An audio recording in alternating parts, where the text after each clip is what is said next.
কালকে ফলতার এক বিয়েরও তাকে তুলে নিয়ে যাওয়া হয়েছিল, 4 ঘন্টা খুঁজে পাওয়া যায়নি। রাত্রে তাকে এনে ভিডিও করা হয়েছে যে আমি সুস্থ আছি, ভালো আছি, আমি ঠিক মতো বিয়ে করতে।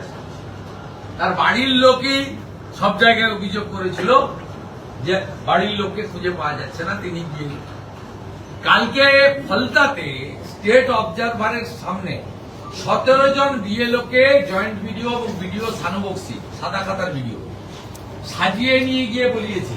এবং আপনি শুনলে অবাক হয়ে যাবেন, স্টেট অবজারভার আমাদের টাইম দিয়েছে আগামী পরশুদিন আইদার সঞ্জয় সিং আর শিশির বাজোরিয়া যে কোনো একজন নিয়ে আসবেন ফলতার বিজেপির টিমকে। আমাদের বিজেপির কোন প্রতিনিধি কালকে ছিল না।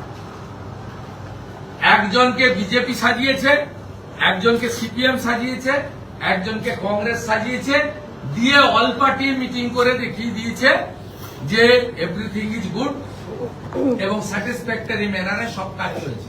আপনি ভাবতে পারেন রাজনৈতিক দলের প্রতিনিধিত্বেও চুরি।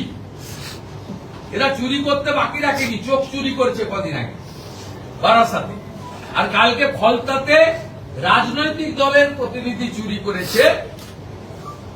স্টেট অবজারভার বলেছে আমি কড়া ব্যবস্থা নেব। আপনারা চিঠি পেয়েছিলেন? আমরা বলেছি নো।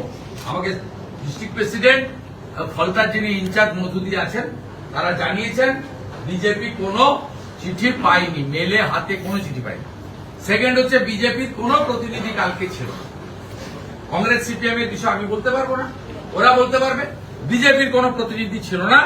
তার মানে বুঝতে পারছেন কি ধরনের চুরি হচ্ছে। এবং 26, 27, 28 যে 1,25,30 লক্ষ এন্ট্রি হয়েছে, এর মধ্যে মিনিমাম 30-40 লক্ষ যাদের হিয়ারিং এ ডাকা উচিত ছিল বা নাম থাকা উচিত ছিল না, অর্থাৎ আনম্যাচ ডেট এবং শিফট লোকের ওটিপি নিয়ে বিএলওদেরকে দিয়ে জোর করে এন্ট্রি করিয়ে দিয়েছে এরা। আইপ্যাকের লোক এবং সানুবক্সির মতো